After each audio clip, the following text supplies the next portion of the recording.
NDTV Bharat news channel के पत्रकार शोहब सलमानी ने बताया कि जनसंख्या समाधान फाउंडेशन के राष्ट्रीय अध्यक्ष अनिल चौधरी ने कहा कि उत्तर प्रदेश सरकार द्वारा प्रस्तावित नई जनसंख्या नीति में एक बच्चे पर नसबंदी कराने वाले दंपत्ति और उस संतान के लिए इतने अधिक इंसेंटिव की घोषणा प्रोत्साहन नहीं बल्कि एक बच्चा नीति को बढ़ावा देने के लिए प्रलोभन देने के समान है, जो कि भविष्य में समाज के लिए विनाशकारी साबित होगा। उन्होंने आशंका व्यक्त की कि जो लोग आज 2 बच्चे की नीति पर चल रहे हैं, इस प्रलोभन के बाद वही लोग बड़ी संख्या में एक बच्चा नीति अपना लेंगे, जिससे समाज में एक प्रकार का असंतुलन पैदा हो जाएगा। चौधरी ने गाजियाबाद में पत्रकारों के सवाल पर बताया कि प्रदेश सरकार द्वारा प्रस्तावित जनसंख्या नियंत्रण, स्थिरीकरण एवं कल्याण अधिनियम में लगता है मात्र अधिकारियों ने जल्दबाजी में बनाया है और मुख्यमंत्री और उनकी भावनाओं के अनुरूप नहीं है। आइए दिखाते हैं। मीडिया से बात करते हुए जनसंख्या समाधान फाउंडेशन के राष्ट्रीय अध्यक्ष अनिल चौधरी एवं समाजसेवी महेश आहूजा ने क्या कहा। उत्तर प्रदेश सरकार द्वारा नई जनसंख्या नीति, जो कि अभी उसका प्रस्तावित मसौदा आया है, उसका जनसंख्या समाधान फाउंडेशन स्वागत करता है और उत्तर प्रदेश के मुख्यमंत्री जी का आभार व्यक्त करता है। साथ ही साथ यह भी कहता है कि इस प्रस्तावित नीति में जो एक बच्चे की नीति के बारे में कहा गया है, बहुत सारे इंसेंटिव्स की बात की गई है, उसका उत्तर प्रदेश में जनसंख्या समाधान फाउंडेशन के 55 जिलों से कार्यकर्ताओं की जो फीडबैक आई है, उस फीडबैक के आधार पर हमारी बैठक हुई है और उस बैठक में कुछ निर्णय लिए गए हैं। एक ये कि जनसंख्या समाधान फाउंडेशन लोगों के सोच के आधार पर, उत्तर प्रदेश के लोगों की राय के आधार पर, फीडबैक के आधार पर एक बच्चा नीति के प्रोत्साहन को खंडन करता है, उसे रोल बैक करने की बात सरकार से कह रहा है। आज वृंदावन में एक महत्वपूर्ण बैठक थी, उस विषय में यह कहा गया है और उत्तर प्रदेश के मुख्यमंत्री जी को इन भावनाओं से अवगत कराया जाएगा। नंबर 2, जिस प्रकार से बहुविवाह के बारे में कुछ चीज़ें गोलमोल रखी गई हैं, वह भी जनसंख्या समाधान फाउंडेशन चाहता है कि कानून में भ्रम जैसी स्थिति ना रहे और 1, 2, 3, 4, 5 या अनगिनत जितनी भी शादियां एक शादी से हो, उसमें बच्चों की संख्या परिवार को पूर्ण मानते हुए 2 ही रहे। अर्थात कोई अनिल चौधरी कल 1, 2, 3, 4, 5 के माध्यम से 2-2 बच्चे सभी से करे और वो कानून को ठीक से मान ले तो नहीं। इस स्थिति में केवल 2 बच्चे की उत्पत्ति का अधिकार होना चाहिए। नंबर 3, इस विषय में जो इंसेंटिव्स की बात है, जिस प्रकार से कहा गया है कि 80,000 रुपये लड़के के केस में, 1 लाख रुपये लड़की के केस में, गरीबी रेखा के नीचे जो दंपत्ति एक बच्चे के बाद नसबंदी कराएंगे उनको मिलेंगे, हम ये बहुत बड़ा भविष्य के लिए खतरा पैदा कर रहे हैं। जिनको एक बच्चा पहला लड़का हो जाएगा, वो दूसरी लड़की इतने बड़े खतरे के लिए दूसरा बच्चा पैदा नहीं करेंगे और इस कारण से भारत में लड़कियों की संख्या के मामले में भी असंतुलन हो जाएगा और एक देश का बड़ा वर्ग, उत्तर प्रदेश का भी बड़ा वर्ग, जो पहले से 2 बच्चे नीति पे काम कर रहा है, जो पहले से ही 2 बच्चा नीति को मान के बैठा है, इतने बड़े जो इंसेंटिव्स हैं, प्रोत्साहन है, बल्कि मैं कहूँगा लालच है, प्रलोभन है एक बच्चा पैदा करने का, उसका हम लोग खंडन करते हैं और यह संशोधन कराने की मांग करते हैं। एक और बात है महत्वपूर्ण जो आपसे कहनी है, वो ये कि उत्तर प्रदेश हिंदी भाषी राज्य होने के बावजूद जिस प्रकार से अधिकारियों ने जल्दबाजी में मात्र अंग्रेजी में मसौदा उपलब्ध कराया है, इसका अर्थ ये है कि वो गंभीर नहीं थे अधिकारी। उनको हिंदी में मसौदा उपलब्ध कराना था और मात्र 19 जुलाई तक का समय दिया है सुझाव मंगाने का, तो वह समय 31 जुलाई तक होना चाहिए। यह भी जनसंख्या समाधान फाउंडेशन की मांग है। इसलिए अंतिम बात मैं कहूँगा, जनसंख्या समाधान फाउंडेशन के 55 जिले जो उत्तर प्रदेश में हैं और उनकी कार्यकारिणियाँ हैं, वह जिले जिलाधिकारी के माध्यम से ज्ञापन सौंपेंगे और इस कानून में A1 चाइल्ड पॉलिसी की मांग को खारिज करेंगे।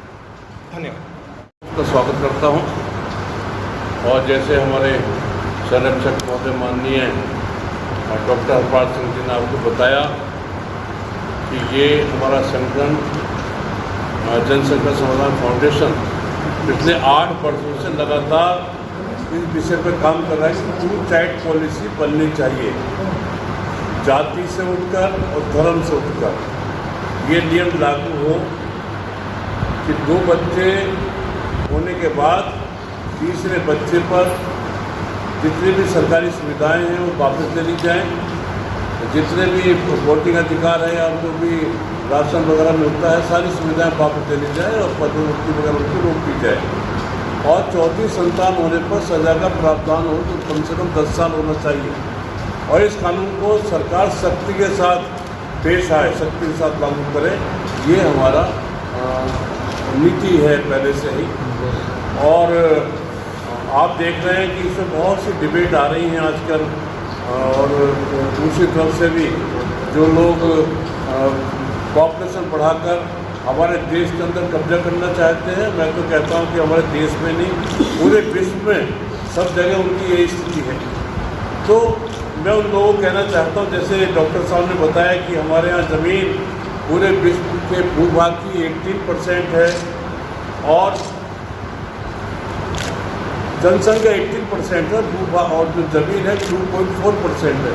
तो ये उन लोगों को सोचना चाहिए कि इतनी ज़्यादा जनसंख्या कहाँ पर रहेगी जो आज जनसंख्या बढ़ाते जा रहे हैं। या 4% हमारे यहाँ कोई पानी है, आने वाले पीढ़ी को पानी कहाँ से मिलेगा, कहाँ से ऑक्सीजन मिलेगी।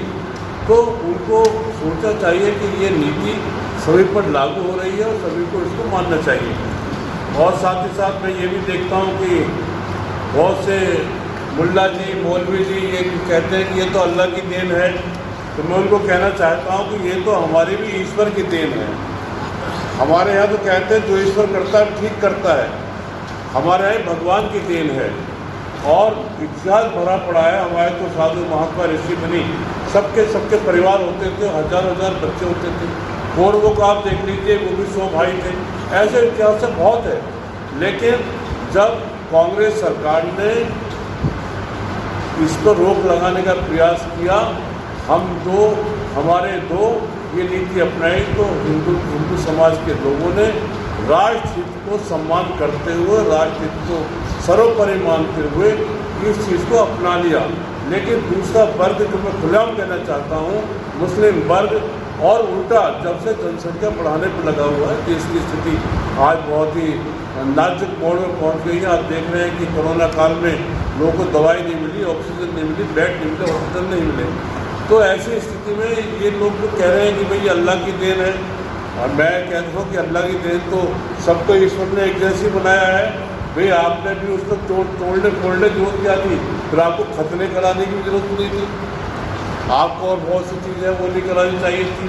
तो ये अल्लाह की देन में तो आप खुद डिस्टर्ब पैदा कर रहे हैं। और अल्लाह की देन आपकी फ्रांस में कहाँ चली जाती है, अल्लाह की देन चाइना में कहाँ चली जाती है, अल्लाह की देन ऑस्ट्रेलिया कहाँ चली जाती है। केवल लोकतंत्र देश हमारा है हिंदुस्तान, केवल यही अल्लाह की देन रहेगी क्या? अगर ऑक्सीजन कम होगी उनको परेशानी नहीं होगी, पानी की कमी होगी तो उनको परेशानी नहीं होगी। हम तो सरकार से मांग करते हैं कि चाहे हिंदू हो या मुसलमान, जो भी इस कानून के विरोध में बयानबाजी कर रहा है उसको जेल भेजा जाए, उसको सख्त से सख्त सजा दी जाए। ये हमारा ये जनसंख्या समाधान फाउंडेशन ये प्रधानमंत्री से और मुख्यमंत्री से ये निवेदन करता है। और ये भी हम चाहते हैं, ठीक है अभी हमारे योगी जी ने, मुख्यमंत्री जी ने ये नियम लागू किया है, करने जा रहे हैं। हम तो चाहते हैं केंद्र सरकार की तरफ से नियम बनना चाहिए, केंद्रीय नियम बनना चाहिए और सख्ती के साथ लागू होना चाहिए। और जहाँ पर भी मुस्लिमों की आबादी ज़्यादा है वहाँ से अल्पसंख्यक का दर्जा ख़त्म करना चाहिए। जहाँ उनको सुविधाएं दी गई हैं उनको समाप्त कर देना चाहिए। जहाँ ये अल्पसंख्यक होने के नाते लाभ ले रहे हैं ना, पूरे हिंदुस्तान में अल्पसंख्यकों को लाभ मिल रहा है। देखा जाए तो अल्पसंख्यक जैन है, अल्पसंख्यक सिख हैं, है ना, अल्पसंख्यक बौद्ध है। ये अल्पसंख्यक कहाँ है, लाभ तो ये ले रहे हैं। तो जहाँ भी इनके जो बहुत से ज़िले ऐसे हैं हिंदुस्तान के अंदर जहाँ ये ज़्यादा संख्या में हैं, तो इनसे दर्जा और जो सुविधाएं दी जा रही हैं वो वापस लेनी चाहिए। और जो इस कानून के विरोध में बोल रहा है उसको जेल की सज़ा होनी चाहिए। सभी को नमस्कार। मैं जनसंख्या समाधान फाउंडेशन से जुड़ी हुई हूँ और राष्ट्रीय टीम की कार्यकारिणी सदस्य हूँ। और जिस तरह से हमारी टीम कार्य कर रही है इसके लिए, और अब हमें सफलता नज़दीकियाँ दिखाई दे रही हैं कि हमें सफलता मिल रही है। जिस प्रकार योगी जी ने हमारा फाउंडेशन की बात को, हमारी इस आंदोलन को समर्थन दिया है, तो अब हमारी उम्मीदें और बढ़ गई हैं कि एक न एक दिन मोदी जी भी इसी तरह हमारी बात को, हमारे आंदोलन को समर्थन देंगे और यहाँ पर इसको जल्दी से 2 चाइल्ड पॉलिसी को लागू करेंगे। और मैं चाहती हूँ कि ये बहुत जल्द हो कानून, क्योंकि जिस तरह से एक विशेष वर्ग अपना देश पे आधिपत्य है हर प्रकार से धन, तो हम चाहते हैं कि हमारे सनातन धर्म को थोड़ा सर्वोपरि अग्रसर किया जाए राह पर और हम लोगों को एक नई शक्ति प्रदान की जाए। तो 2 चाइल्ड पॉलिसी बनाकर हम चाहेंगे कि इससे हमारे आने वाले जो पीढ़ियां हैं वो कम से कम अपने सुरक्षा के दायरे में रहेंगे, सुरक्षित रहेंगे, उनको हर चीज़ की आज़ादी होगी। तो हमारी फाउंडेशन का यही मकसद है और कोई मकसद नहीं है कि देश में 2 बच्चों की योजनाएं लागू जल्दी से जल्दी हों, ताकि हम अपने मिशन को पूर्ण कर सकें और हमारे बच्चे उस चीज़ का सुरक्षा महसूस कर सकें जो आज हम सुरक्षित अपने आप को महसूस नहीं कर पा रहे हैं। सभी को राम राम। जनसंख्या समाधान फाउंडेशन की तरफ से मैं आप सभी लोगों का हृदय से अभिनंदन करती हूँ। बहुत बहुत धन्यवाद, आप लोग आए और आप लोगों ने समय दिया। जहाँ तक इसका प्रश्न है, जनसंख्या समाधान फाउंडेशन जो योगी जी के द्वारा जिस तरह से उसको फॉर्मेट लाया गया है, हम उसका पूर्ण समर्थन करते हैं, लेकिन कुछ चेंजेस के साथ में। कुछ 2-3 बिंदु हैं जिनका हमारी फाउंडेशन बदलाव चाहती है। जिस तरीके से, जैसे कि इसमें सबसे पहले जो जो 1 चाइल्ड पॉलिसी है, उसका हम लोगों को लगता है कि ये सही नहीं है। जिस तरह से 1 चाइल्ड पॉलिसी को लाया जा रहा है और जिस तरह से उसको प्रोजेक्ट किया जा रहा है कि अगर एक बच्चा होगा तो उसके साथ ये होगा, उसको ये सुविधाएं मिलेंगी, तो हमें लगता है कि इसके बहुत सारे दुष्परिणाम भी होने वाले हैं। इसका गलत तरीके से इस्तेमाल होगा, इससे भ्रष्टाचार भी फैलेगा, हर तरह की इसमें वो आएंगी, प्रॉब्लम्स आएंगी।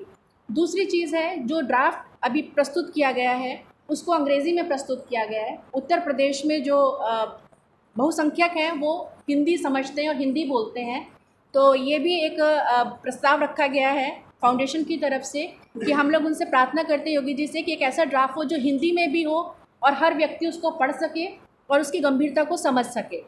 तीसरा इम्पॉर्टेंट पॉइंट ये है कि जो ये कानून है, इसके संबंध में जो ये ड्राफ्ट आया है, इसके संदर्भ में जो जनता से सुझाव मांगे गए हैं उसकी डेट को बढ़ाया जाए। समय बहुत कम दिया गया है। आम जनता जो है समय लेती है चीज़ों को धीरे धीरे पढ़ना, समझना और उसके ऊपर फिर अपने वक्तव्य देना। तो जल्दबाजी में कोई भी निर्णय ना लिया जाए। ये बहुत महत्वपूर्ण कानून है और ये आने वाले भविष्य की संतानों को, हमारे देश को, हमारे धर्म को हर तरह से बचाने के लिए ये बहुत ज़रूरी है। तो योगी जी से प्रार्थना है फाउंडेशन की तरफ से कि 31 जुलाई तक का समय दिया जाए जिसमें कि सब अपने अपने विचार रख सके। नमस्कार आप सभी को। मैं जनसंख्या समाधान फाउंडेशन की महानगर अध्यक्ष गाज़ियाबाद से पूनम चौधरी। मैं जनसंख्या नियंत्रण कानून का पूरी तरह से समर्थन करती हूँ और योगी जी का आभार प्रकट करते हैं हम। लेकिन वंदना त्यागी दीदी ने जैसे बोला हमारे राष्ट्रीय अध्यक्ष ने, तो उसमें हम भी चाहते थोड़ा सा फेरबदल हो, क्योंकि 1 चाइल्ड पॉलिसी में क्या हुआ, पहले भी हुआ था कि हम 2 हमारे 2, लेकिन अल्टीमेटली क्या हुआ, एक वर्ग ने तो उसे अपना लिया, दूसरा वर्ग नहीं अपना पाया। तो हम चाहते हैं इस कानून को बहुत सख्ती के साथ लागू किया जाए, जैसे कि चुनाव में मतलब निर्वाचन का अधिकार पूरा ख़त्म कर दिया जाए जिसके 2 बच्चे से ज़्यादा हो। 2 बच्चे तो पॉलिसी होनी ही चाहिए। उसके बाद कि सरकारी सारी सुविधाएं बंद कर दी जाए, राशन कार्ड में बंद कर दिया जाए। जब तक सुविधाएं बिल्कुल कठोर कानून नहीं अपनाया जाएगा तब तक ये जनसंख्या नियंत्रण कानून का कोई फ़ायदा नहीं होगा किसी भी वर्ग को। तो सब पूरा जब देश एक है तो एक देश एक ही कानून होना चाहिए सभी के लिए। उससे क्या है कि जितना ये भेदभाव जो हो रहा है वो भी सब एक हो जाएंगे कि भी हम सब बराबर हैं उसमें। 25 वर्षों से आपकी सेवा में देश में बना देश का ब्रांड समर कूल।